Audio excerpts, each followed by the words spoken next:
Assalamualaikum warahmatullahi wabarakatuh. Perkenalkan, nama saya Vina Hidayah dengan NIM belakang 16. Di sini saya mengambil materi tentang filsafat abad pertengahan. Filsafat abad pertengahan sering disebut filsafat skolastik. Kata skolastik berasal dari kata sekular yang berarti ajaran atau sekolahan. Sebutan skolastik mengungkapkan bahwa ilmu pengetahuan abad pertengahan dipelajari di sekolah-sekolah. Seiring berjalannya waktu, kata skolastik menjadi istilah yang populer digunakan untuk menyebut filsafat yang berkembang pada abad 9 sampai 15. Filsafat zaman skolastik mempunyai ciri khusus, yaitu pemikiran filsafat yang dipengaruhi oleh ajaran agama. Filsafat yang lahir dari peradaban Yunani tumbuh dan berkembang ke wilayah-wilayah lain di Eropa. Filsafat masuk ke wilayah Eropa bersamaan dengan berkembangnya agama Kristen. Karena itu, filsafat Yunani berintegrasi dengan agama Kristen dan membentuk suatu formulasi baru. Kekuatan filsafat Yunani dan agama Kristen sangat seimbang. Dengan demikian, filsafat Eropa merupakan sesuatu yang baru, ibarat pohon. Filsafat lama atau filsafat Yunani merupakan pokok batangnya, tetapi mempunyai tunas yang baru atau yang dipengaruhi agama Kristen sehingga semakin tumbuh dan berkembang secara rindang. Meskipun demikian, filsafat Eropa pada abad pertengahan ini juga dapat dikatakan sebagai adab gelap. Hal ini dikarenakan pada waktu itu gereja sangat membelenggu kehidupan manusia.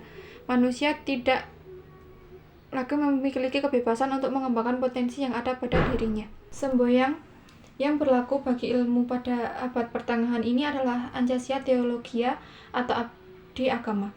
Agama Kristen menjadi problem kefilsafatan karena mengajarkan bahwa wahyu Tuhanlah yang merupakan kebenaran yang sejati. Hal ini berbeda dengan pandangan Yunani kuno yang mengatakan bahwa kebenaran dapat dicapai oleh kemampuan akal.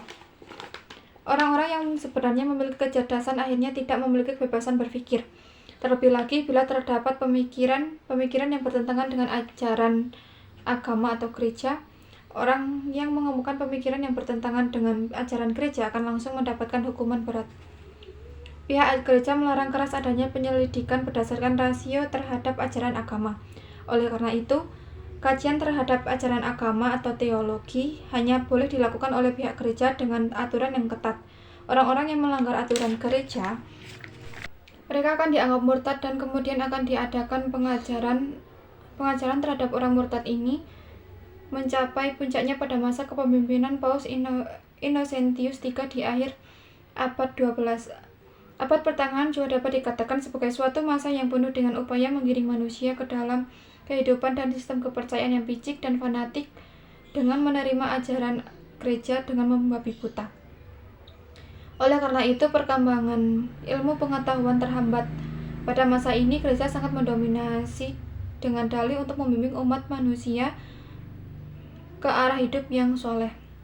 Tetapi di sisi lain, dominasi gereja ini yang tanpa dibarengi dengan memikirkan martabat dan kebebasan manusia yang mempunyai perasaan, pikiran, keinginan, dan cita-cita untuk memikirkan masa depannya sendiri.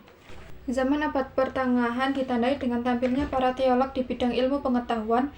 Para ilmuwan pada masa ini hampir semua adalah para teolog, sehingga aktivitas ilmiah terkait dengan aktivitas keagamaan.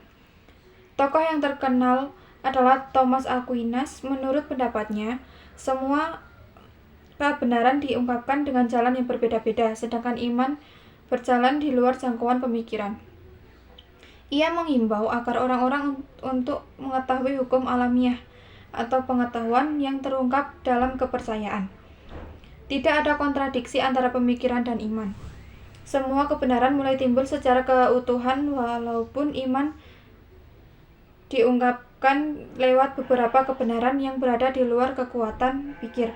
Thomas telah menafsirkan pandangan Tuhan sebagai zat yang tidak berhubungan dengan kejahatan atau tidak mempunyai pengetahuan tentang kejahatan-kejahatan di dunia.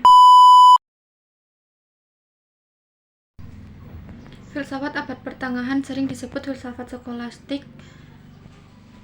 Kata skolastik berasal dari kata sekular yang berarti ajaran atau sekolahan.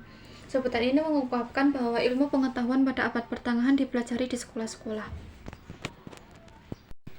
Pada abad pertengahan, filsafat masuk ke wilayah Eropa bersamaan dengan berkembangnya agama Kristen. Filsafat Eropa pada abad pertengahan bisa dikatakan sebagai abad yang gelap.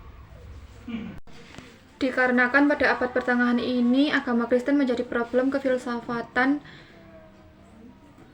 dan mengajarkan bahwa wahyu Tuhanlah yang merupakan kebenaran yang sejati, berbeda dengan pandangan Yunani kuno yang mengatakan bahwa kebenaran dapat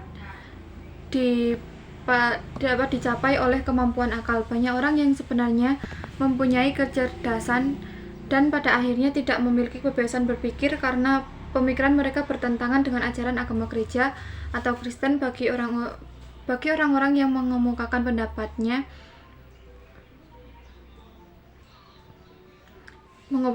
yang bertentangan dengan agama gereja atau ajaran gereja, maka mereka akan mendapatkan hukuman. Pada abad pertengahan ini juga dapat dikatakan sebagai masa yang di dalamnya penuh dengan upaya menggiring manusia ke dalam kehidupan dengan sistem kepercayaan fanatik, dengan menerima ajaran gereja dengan membabi buta.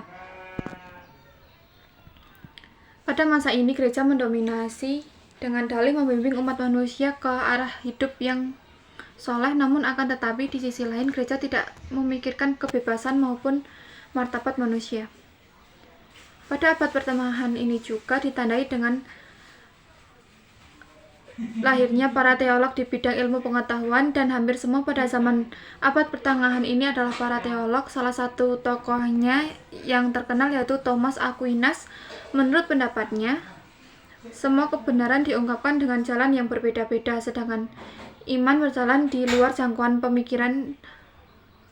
Ia mengimbau agar orang-orang untuk mengetahui hukum alamiah yang di dalamnya terungkap kepercayaan dan tidak ada kontradiksi antara pemikiran dan iman.